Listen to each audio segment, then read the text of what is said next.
Sure. Well, Nathan Aki apparently is on the shopping list. I'm not sure that would plug the gaps any more. City's list. Absolutely, but any more than they've got now.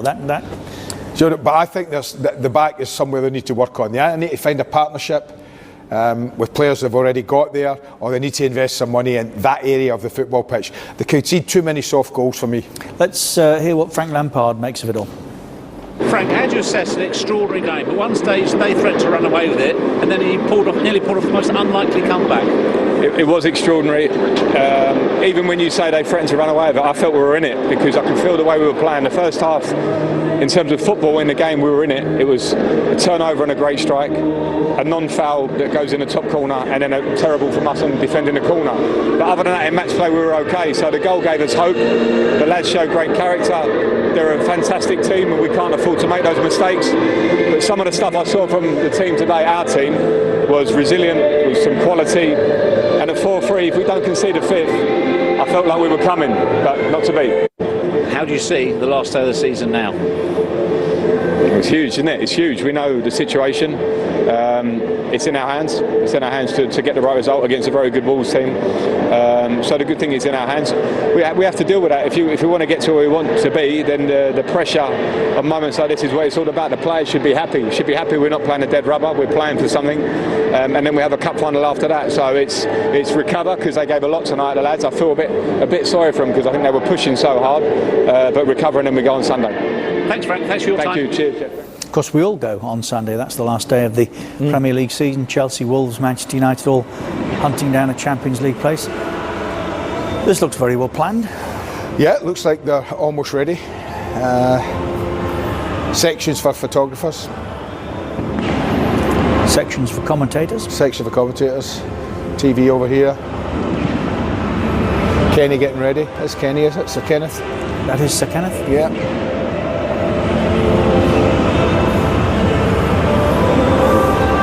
Best ever, Kenny? For Liverpool. What would you? Who would get voted? Those of a generation before us, Andy would say Billy Little, but yeah, I think certainly in the time I watched. Yeah, rich in history. You played with him. Tradition, success. Some of the greatest teams ever seen. Complete domination, reigning supreme. Leaders, icons, legends, unprecedented glory. But one has eluded them for so long. Songs of old echoing down the years. 30 years since they've been to the top. Going close, each time falling short.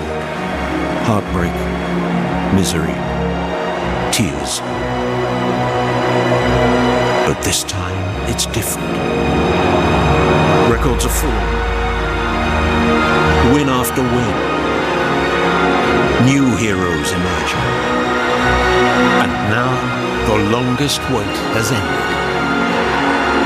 Jurgen Klopp has delivered the one. Liverpool FC are back on their perch. Premier League champions 2020.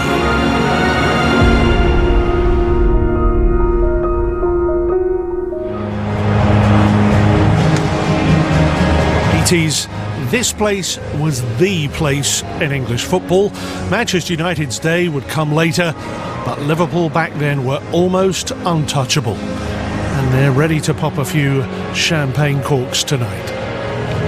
The gravel-voiced Bill Shankly, the genial Bob Paisley from Durham, each legends of their time.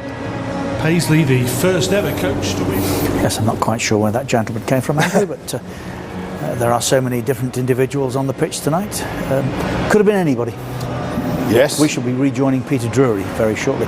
Looking at those pictures, there's some big players that have played for Liverpool down the years. Oh, yes.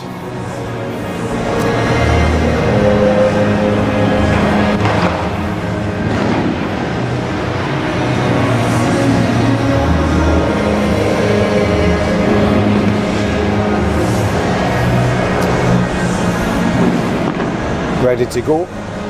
Lights have dimmed. Ever been on there? Ever been on there? The cop? Yeah. No. Can't imagine. No. I have. I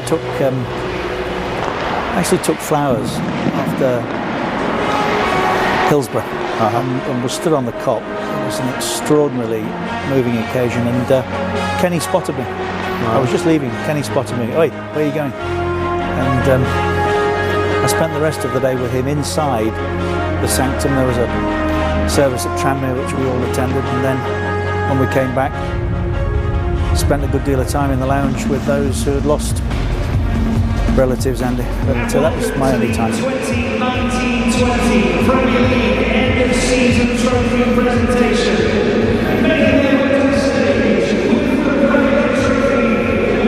What a boy.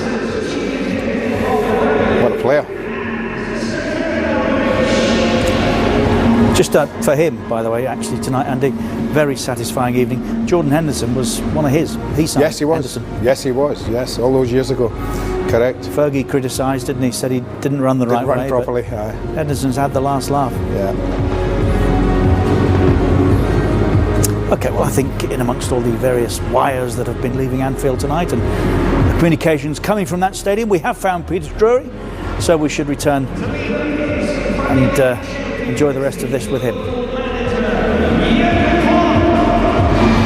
And now look, Shankly, Paisley, Fagan, Dalglish, Jurgen Klopp, from another city in another land, and yet somehow born to this one. At once he understood Liverpool and Liverpool understood him. Simply a transformational leader. His values are their values, his ambitions match theirs, his clenched fist, his sparkling smile, his irresistible charisma, and his approval by the man who, with a nod and a wink and a hug, has passed on across the generations Liverpool's baton of greatness. Dalglish builds a bridge to Klopp. A beautiful moment, Jim. Yeah, well, Jurgen Klopp has been the real game changer in all of this. You can look at certain players and think, yes, they made a difference, and they did in the likes of Van Dijk and Alisson. But Jurgen Klopp has turned this club right around, and it's almost going. Made this, of course, but how special Liverpool intend to make it for them. That is why it is happening on the Kop. This presentation not for a platform on the players' turf. This one is happening on the people's territory. Poignant and considerate. Liverpool's message to their fans is that this one is for you. First up the staff, and then the non-medal winning